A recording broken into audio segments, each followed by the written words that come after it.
자, 오늘은 야고보서의 말씀들을 가지고 몇 안식일을 함께 말씀을 나누는데 마지막 주제가 되겠습니다. 재림의 날까지 어떻게 하라? 길이 참으라. 좀 참다가 마는 게 아니라 어떻게 하라고요? 길이 아주 오랫동안 길이 참고, 여기 보니까 길이 참으라, 길이 참고, 길이 참아, 그런 표현들이 나오죠.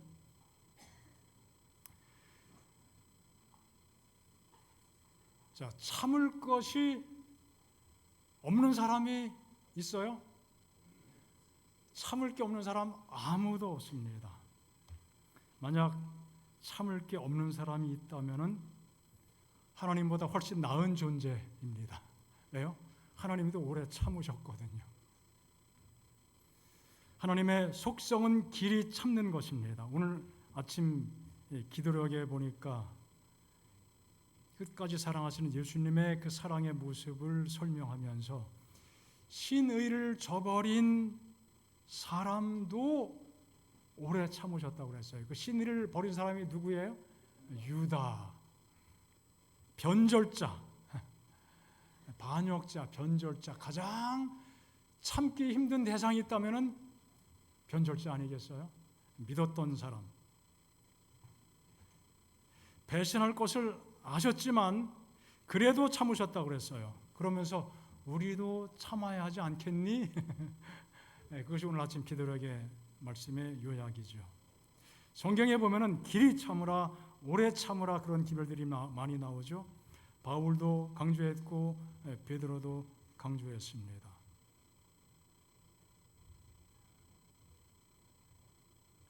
그 오래 참는 것, 그것이 얼마나 귀한가.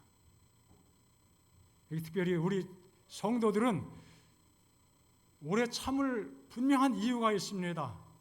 오래 참을 이유를 무엇과 연관시켜서 말씀하고 있는가 하면 주님의 강림하심, 재림, 그것이 가깝기 때문에 참을 만하다는 것이죠. 참을 수 있다는 것이고 참을 만한 분명한 이유가 거기 있다고 말씀하고 있습니다.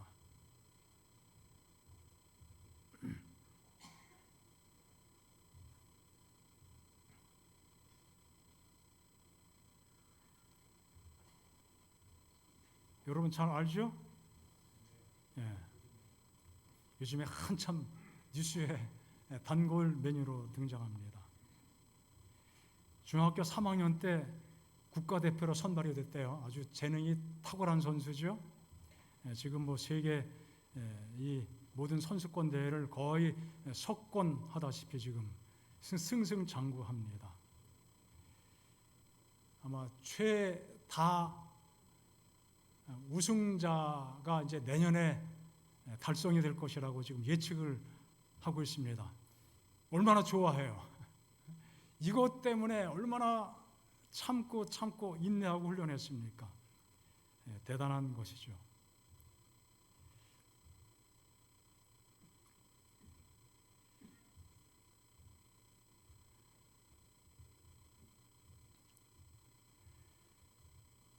자, 이런 우리는 좀 다른 차원이지만 이런 순간을 위해서도 그렇게 참고 견디는데 영적인 하늘의 기쁨과 은총을 위해서 우리가 더 얼마나 참을 가치가 있겠는지 우리가 살펴볼 수 있습니다.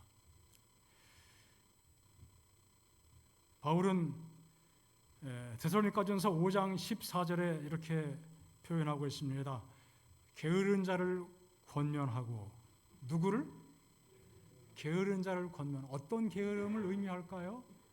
생활 속에서 그냥 늘어지고 자기 일을 충실히 안 하고 그런 것일 수도 있겠지만 영적인 게으름, 영적인 일에 좀 너무 태만하고 게으르고 그런 의미가 더 강하지 않겠나 싶습니다. 그 다음에 마음 약한 자를 격려하고 힘없는 자를 붙들어주며 모든 일에 모든 사람에게 오래 참는 자가 되라, 그렇게 말씀했어요. 그러니까 모든 사람에게, 게으른 사람이든 힘없는 사람이든 마음 약한 사람이든 사실 뭐 하는 거예요? 교회가 이런 마음을 가져야 된다는 것이죠. 하나님의 백성들이 그런 마음을 가지고 주변 사람들을 보살피고 또 이끌어주고 그런 일이 우리 신앙에 굉장히 중요한 덕목이 된다는 사실을 말씀해 주고 있습니다. 예수님께서 일체 오래 참으심을 보이신 것처럼 모든 사람들에게 우리가 오래 참음으로 또 본이 되라고 말씀하고 있습니다. 또 베드로도 예수님께서 더디 오신다고 사람들이 그렇게 이야기하지만 더디 오시는 것이 아니라 하나님이 오래 참으시는 거다 그랬어요. 오시려면 금방 오실 수 있는데 하나님이 지금 어떻게 하고 계신 거예요? 지금도 참고 계신 거예요. 오래 참으셔서 왜? 아무도 멸망하지 않고 다 구원에 이르게 하기 위해서 지금도 오래 참으신다는 거예요. 참 놀라운 기별입니다. 주의 오래 참으시는 것이 우리에게 구원이 될 줄로 알라. 많은 사람들이 만물이 처음 있을 때부터 그대로 있다. 노아 시대 사람들이 그렇게 노아의 기별, 홍수의 기별을 무시하고 조롱했거든요. 지금도 사람들이 예수님의 재림을 믿지 않고 조롱한다는 것이죠. 조롱하고 있습니다.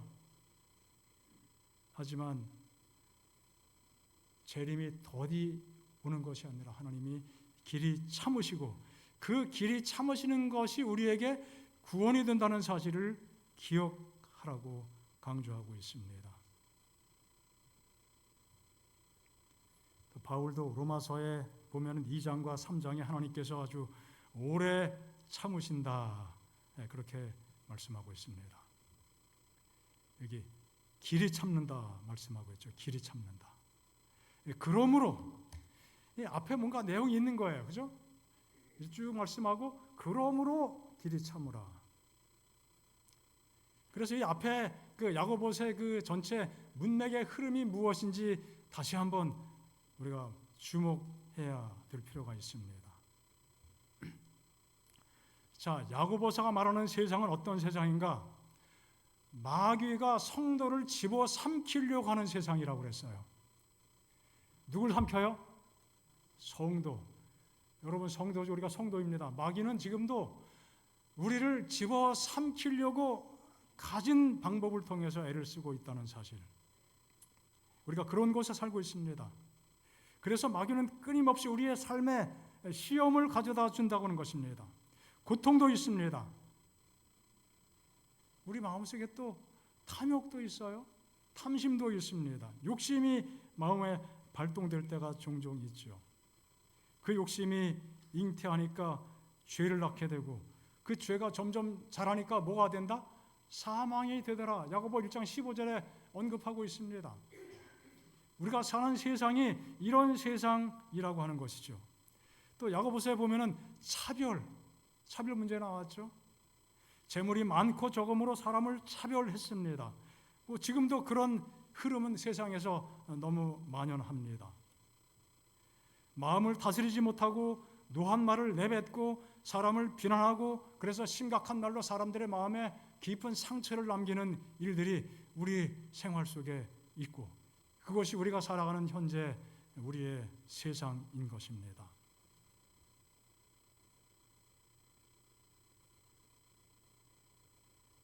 그럴지라도 우리의 마음속에 필요한 마음은 뭐예요? 믿음으로 감당하는 것이죠. 참는 것입니다. 예수님의 재림을 기다리고 바라보면서 부자들이 가난한 자를 압제하는 것이 오늘 우리의 삶의 현실입니다.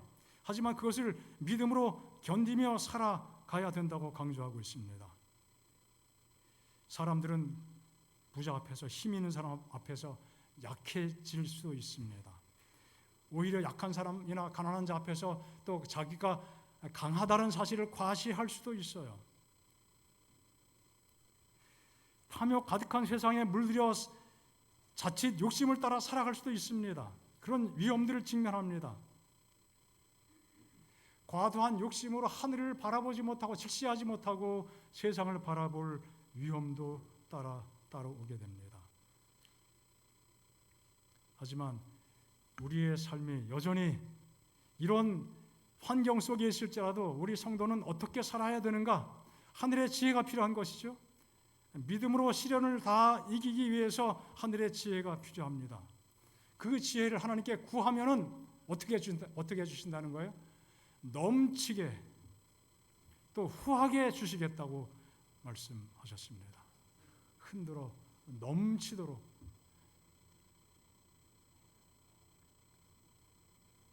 제가 한 번 말씀드린 적이 있지만 하나님께서 강조하신 그 지혜는 제가 학창 시절에 우리 선생님이나 선배님들로부터 그렇게 듣고 저도 그렇게 많이 설명했지만 나중에 가만히 읽어보니까 그 말씀이 아니에요.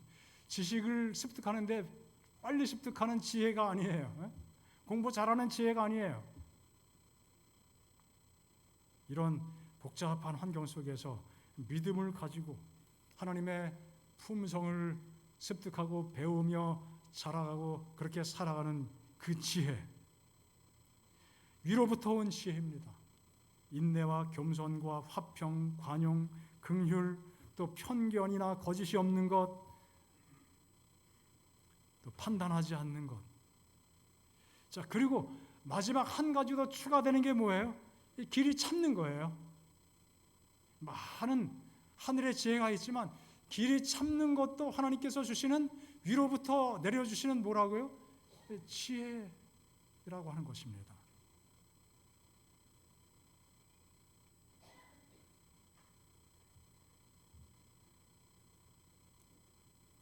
길이 참으면서 주님께서 강림하실 때를 바라보면서 살아가라고 하는 것입니다.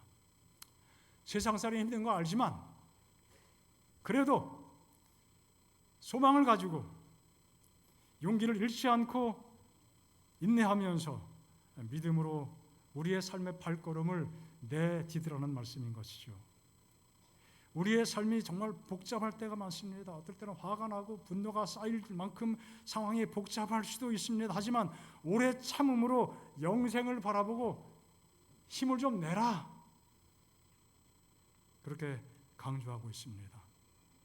세상의 고난이 매우 큰 문제로 우리 앞에 다가올 수 있지만 영원한 하늘의 상급을 주목하고 바라본다면은 하늘의 상급이 확실하기 때문에 흔들리지 않고 믿음으로 살아갈 충분한 이유가 있다는 것이죠.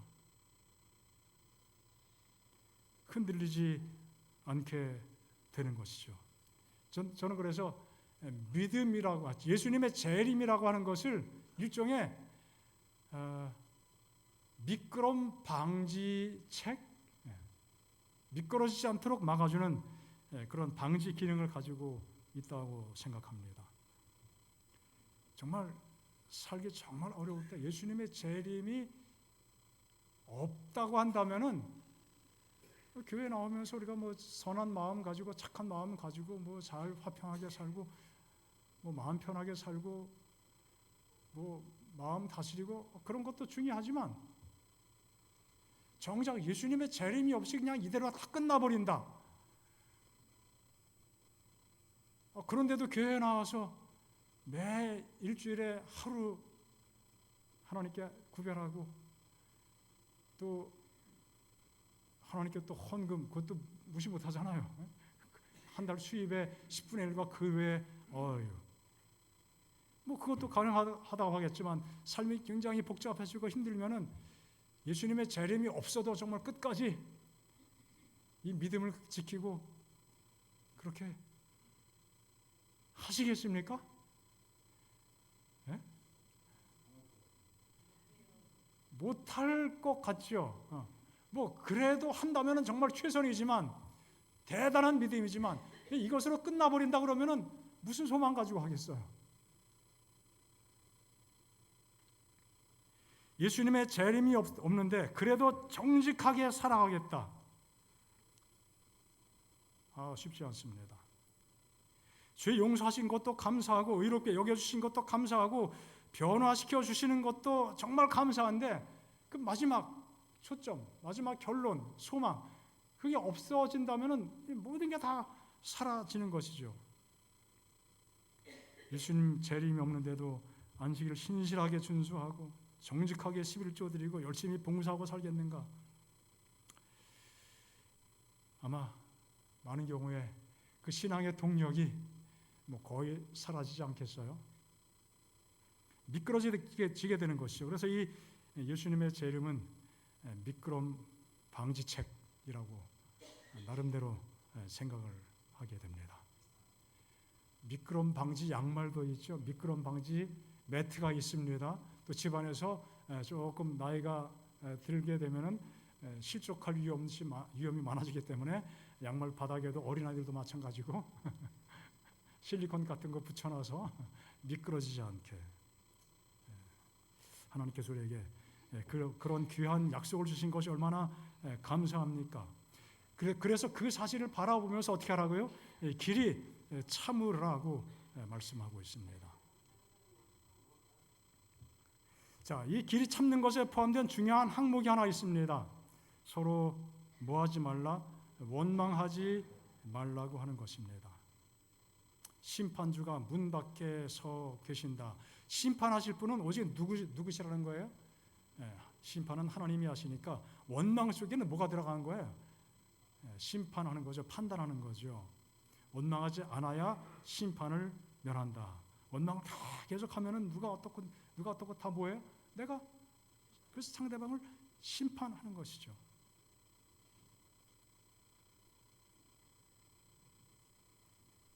참된 신앙인은 신앙과 원칙에 대한 박해를 향해서도 용감하게 맞서서 끝까지 목숨까지 버려야 될 상황이 올 때 그렇게 할 수 있는 사람이죠. 그런데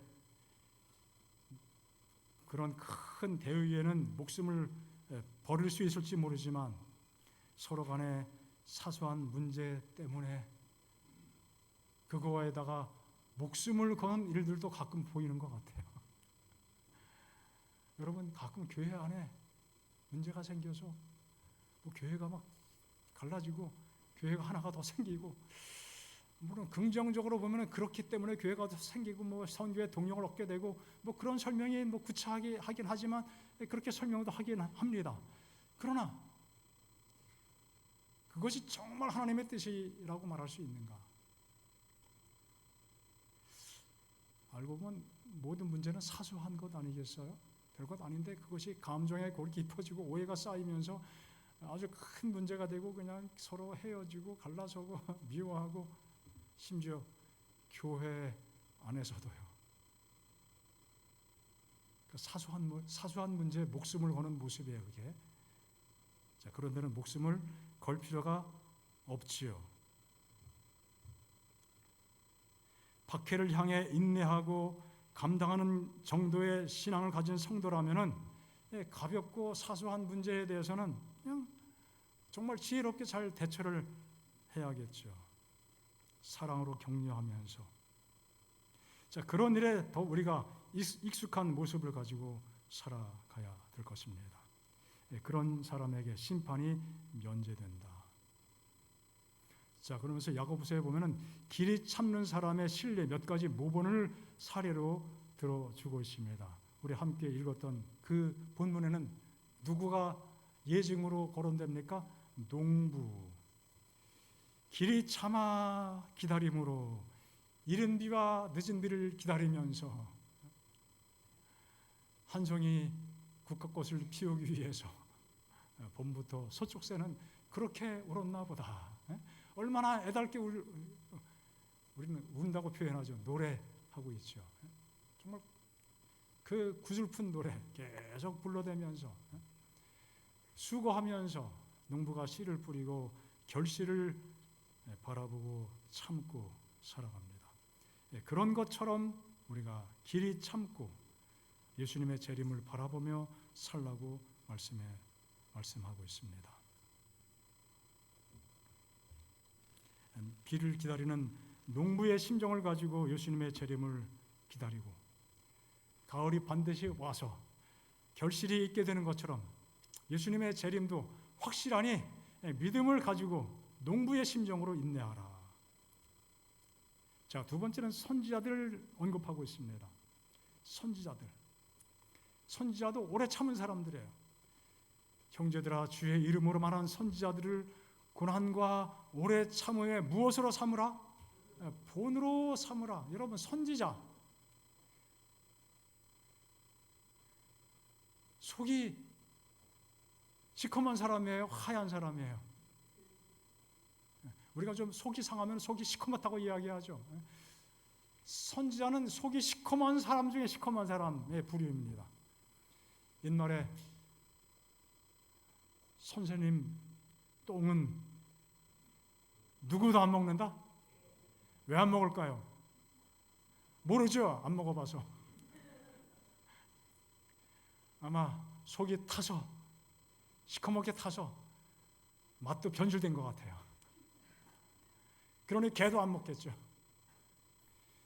선지자, 정말 속이 상한 경험이 얼마나 많은 사람들인지 모릅니다. 고난당한 사람들이었어요.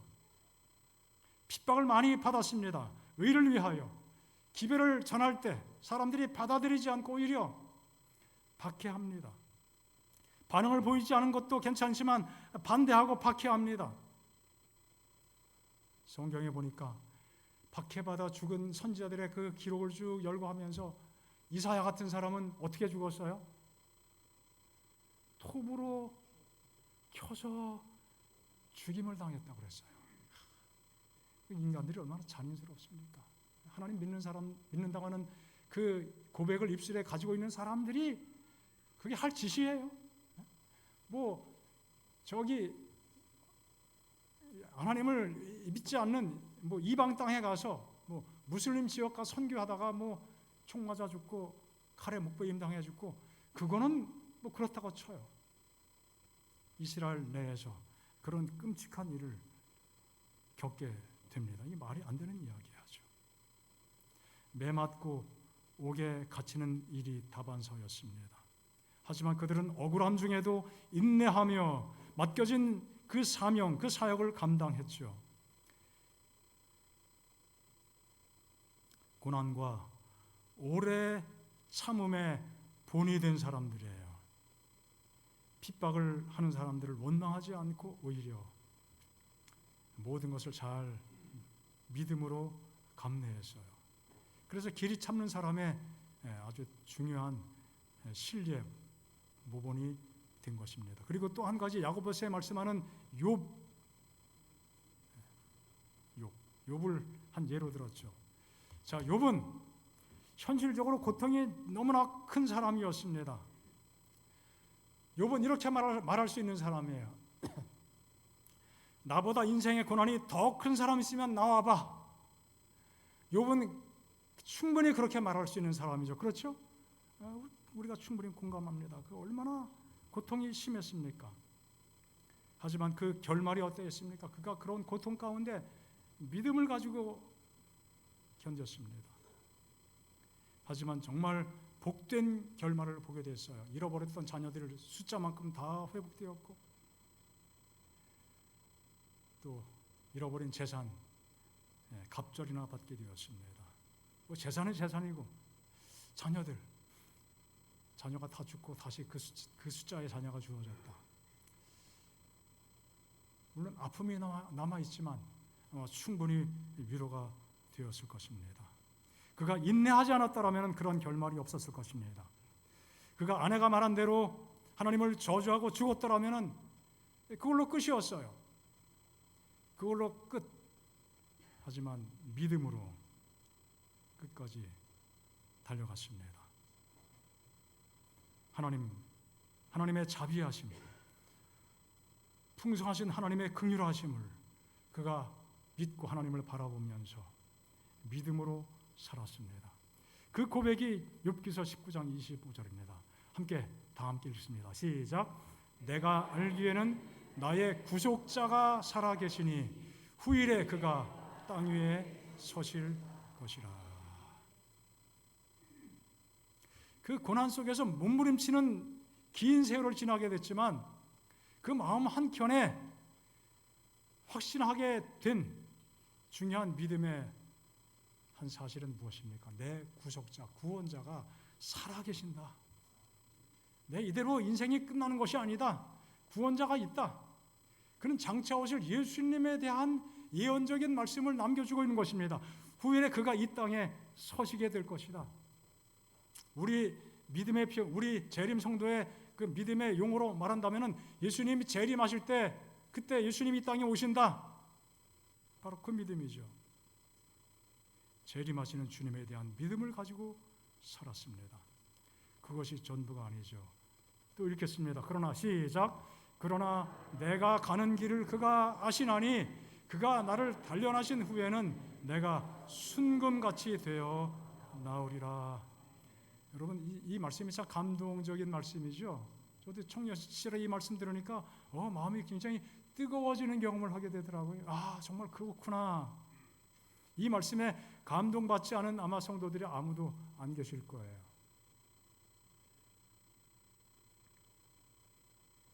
우리의 삶의 역경과 어려움이 있을 때 이 하나님의 약속의 말씀을 붙잡고 든든히 서는 그 자체는 정말 소중한 경험입니다. 그것이 길이 참는데 도움이 되는 말씀, 하나님의 약속이죠.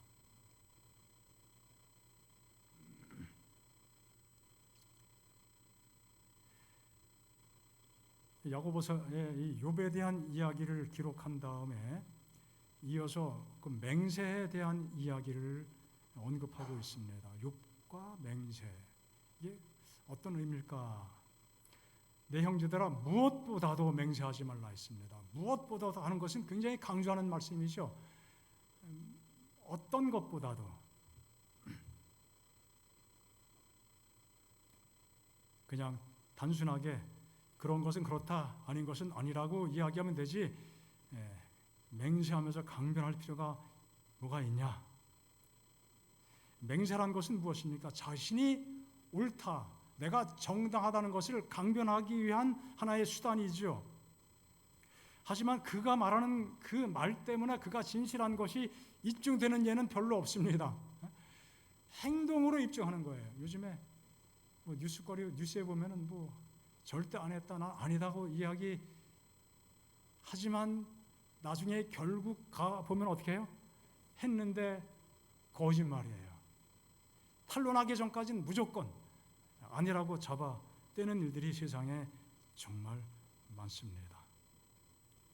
거짓을 감추기 위한 방편으로 맹세하는 일들이 정말 많은 것이죠. 이 9절에는 원망하지 말라 말씀했죠. 그 원망하는 사람들,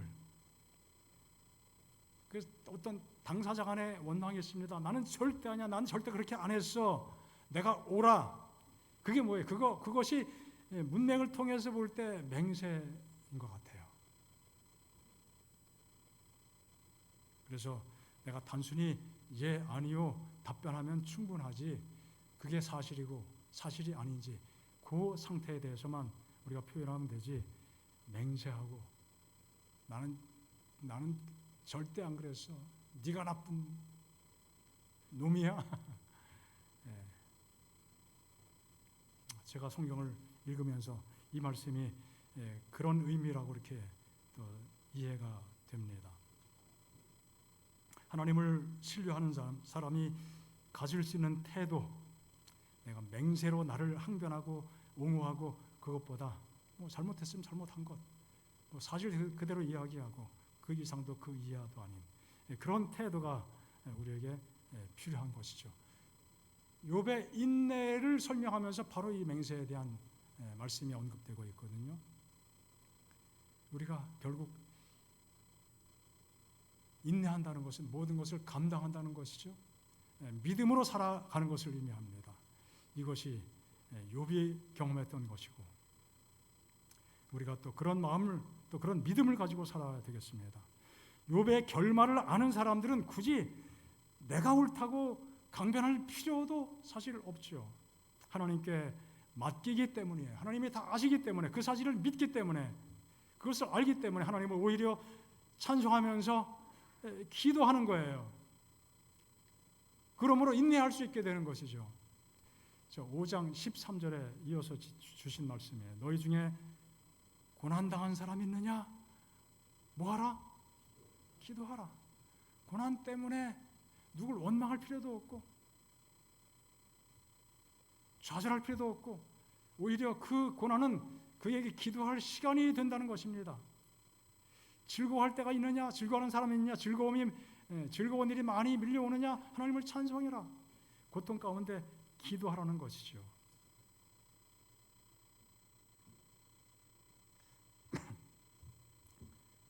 심지어 이 이후의 내용 보면은 병든 자가 있느냐? 또 어떻게 하라고 그랬어요? 장로들을 청해서 기름을 바르고 뭐하라? 기도하라. 이게 인내하며 살아가는 삶의 모습이라고 하는 것이죠.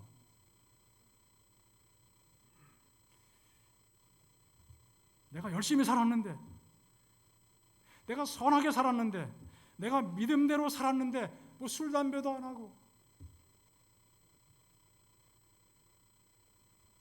절제의 법칙, 건강 법칙을 선지자의 기별을 따라 잘 지키고 살았는데 나에게 왜? 그런 생각이 좀 더 강해지면 뭐가 될 수 있어요? 하나님을 향한 원망이 될 수 있고 어떤 개인을 향한 원망이 될 수도 있지요. 하나님이 정말 살아계시기나 한 건가? 이렇게 반응할 수도 있잖아요. 하지만 그런 순간이 오게 되면은 교회 지도자를 초청해서 기도하라, 기도하라. 자, 그 다음에 또 한 사람 실례로 들고 있으면 누구예요? 엘리야입니다. 엘리야. 야고보서에 나온 실례들입니다. 비가 오지 않기를 간절히 기도했습니다. 그 다음에 3년 반 동안 비가 안 왔어요. 또 비가 오기를 간절히 기도했습니다. 비가 엄청나게 쏟아졌습니다. 비가 오기를 기도한 것은 열왕기하에 기록이 되어 있습니다. 갈멜산의 승리 이후에 수많은 바알의 제사장과 아세라 제사장과 그 결투를 벌이면서 제단을 쌓고 하늘에서 불이 내려오기를 기도하고, 하늘에서 불이 내려오게 하는 그 신이 참신이다. 우리 한번 결투하자. 아주 흥미진진하고 아주 카타르시스가 되는, 그러면 그렇지. 자, 그 일이 있은 다음에 엘리야가 7번 기도했죠. 손바닥만한 작은 구름이 저 먼 데서 오는 것을 그의 몸종이 보고하게 되었습니다. 아, 됐다. 그래서 그는 급히 왕의 말고삐를 쥐고 달려서 왕궁으로 돌아갔습니다.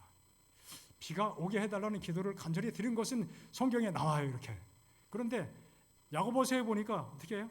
비가 오지 않기를 간절히 기도했다고 그랬어요. 구약에 나오지 않지만 엘리야는 그냥 단지 그 아합 왕 앞에 가서 지금부터 내가 말할 때까지 우로가 내리지 않을 것이다, 그렇게 선포만 한 것으로 기록이 됐지만, 엘리야가 그 이전에 기도했는지 이후에 기도했는지는 모르겠어요.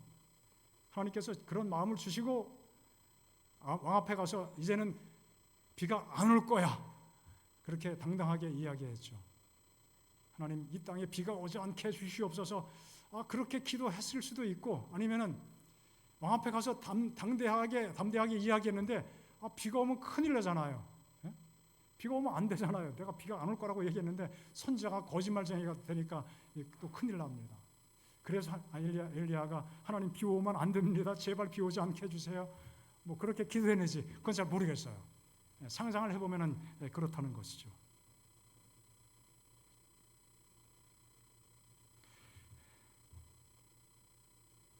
하지만 그는 믿음을 가지고 그 비가 오지 않는 기간에 함께 고통을 당한 것이죠. 이스라엘의 온 땅은 비가 안 오고 엘리야가 가는 곳마다 비가 와서 엘리야는 편하게 살고 다른 사람만 고통을 당한 것이 아니에요. 비가 안 왔기 때문에 온 국민들이 당하는, 백성들이 당하는 고통을 같이 당하며 살게 되었습니다. 산중 은신처에서 이 배도를 바라본 엘리야는 슬픔을 억제할 수 없었다. 괴로운 마음으로 그는 한때 은총을 받은 백성들의 악한 행위를 제지시키시고 필요하다면 형벌을 내리시사 저희로 하나님께로부터 떠난 것을 사실 그대로 볼 수 있게 해달라고 하나님께 간청했다.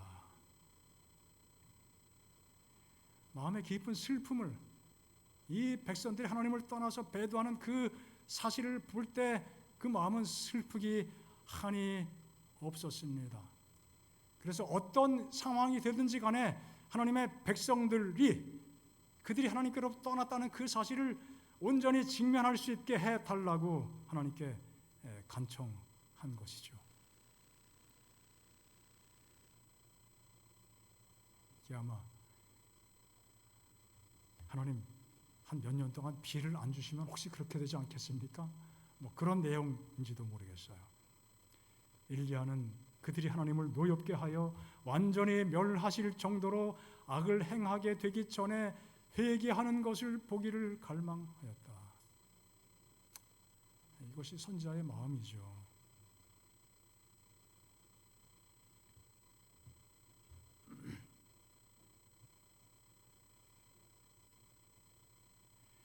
사실 비를 주시는 분은 하나님이신데 바알 숭배자들은 거꾸로 누가 비를 내린다고 이야기해요? 바알 신이 비를 충분히 줘서 풍요의 신이거든요. 이른 비와 늦은 비를 때에 따라 적절하게 주시는 분이 하나님이신데도 불구하고 그들은 바알이 그렇게 할 거라고, 바알이 그렇게 한다고 믿게 된 것입니다. 하나님의 마음이 정말 슬프고 아프셨습니다. 엘리야도 마음이 정말 슬프고 아팠습니다. 그래서 엘리야는 이 백성들이 회개하기를 간절히 원했습니다. 바알 숭배로부터 그들의 삶을 돌이키게 하기 위해서 백방으로 노력했지만 모든 노력이 허사가 되고 말았습니다.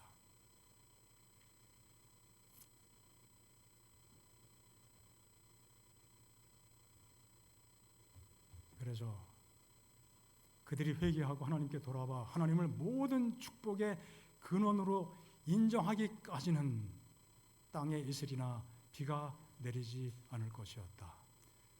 엘리야가 기도했어요. 비가 오지 않게 해달라고 기도했습니다. 아, 비를 주시는 분 하나님이시구나. 그 사실을 인정하는 생각을 갖게 될 때까지 비가 내리지 않았던 것이죠. 엘리야의 기도는 어떤 기도였습니까? 비가 오지 않기를 구했던 그 기도의 본질은 무엇이었습니까? 백성들의 회개였습니다. 회개.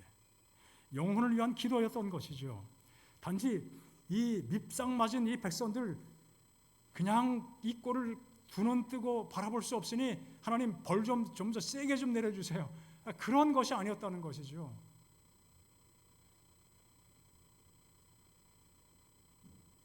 이것이 선지자의 마음.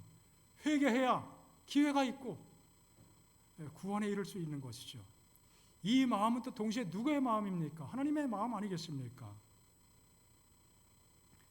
애타게 기다리며 간절히 기도했습니다.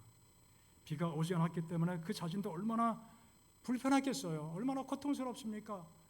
돌아다니면서 또 사르밧 과부의 집에 가서 신세를 지고 뭐 부자 집에 가서 신세 지는 것도 아니고 그냥 하지만 그것이 결국 그 가정의 복이 됐죠. 같이 먹고 살게 됐어요.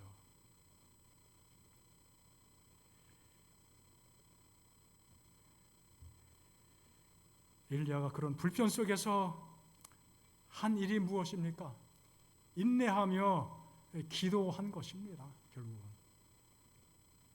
우리의 삶의 시련과 불편과 어려움이 따를 때 우리가 해야 될 일, 할 수 있는 일은 또 무엇입니까? 인내하면서 기도하는 것입니다. 영혼을 바라볼 때도 영혼을 위해서 어떻게 하는 거예요? 인내하고 기도하는 것입니다. 야고보서에 말씀하고 있는 것처럼 연약한 자, 게으른 자, 마음 약한 자 붙들어줘야 되고 위로해줘야 되고 격려해줘야 되고, 여러분 우리가 그렇게 하지 않았더라면 교회에 또 신앙에 뿌리 내리지 못할 뻔했던 주변의 영혼들이 많이 있잖아요. 또 자칫 그것이 조금 미흡해서 안 되는 사람들도 있고, 또 그렇게 했음에도 불구하고 안 되는 사람도 있습니다. 그래도 여전히 마음속에 우리는 어떤 마음을 가져야 돼요? 세워주고 격려하고 기도해주고 또 받아주고, 그런 일이 필요한 것이죠. 영혼을 구원하는 그 일에 얼마나 많은 인내와 기도가 필요한지 모릅니다. 내 형제들아, 너희 중에 미혹되어 진리를 떠난 자를 누가 돌아서게 하면, 너희가 알 것은 죄인을 미혹된 길에서 돌아서게 하는 자가 그의 영혼을 사망에서 구원할 것이며 허다한 죄를 덮을 것임이라. 영혼을 멸망에서 구원하고 허다한 죄를 덮는 그 일, 진리를 떠난 형제, 미혹되어서 잘 있다가 한순간에 미혹되어서 돌아서 나갔어요. 그런데 그 사람을 다시 돌이켜 데리고 와야 돼요. 그 일이 얼마나 의미 있는 일인가. 자, 우리 성도들에게, 이 말세를 사는 성도들에게 무엇이 필요하다고 그랬습니까? 인내. 하나님의 계명을 지키고 예수에 대한 믿음을 가지고 사는 일에도 뭐가 필요한 거예요? 결국은 성도의 인내가 필요한 것이죠. 여러분, 오늘 우리 삶 속에서 어떤 일로 인하여 우리에게 인내가 필요합니까? 많죠? 많아요. 수없이 열거할 수 있습니다. 다양한 환경과 입장이 얼마나 많은지 모릅니다.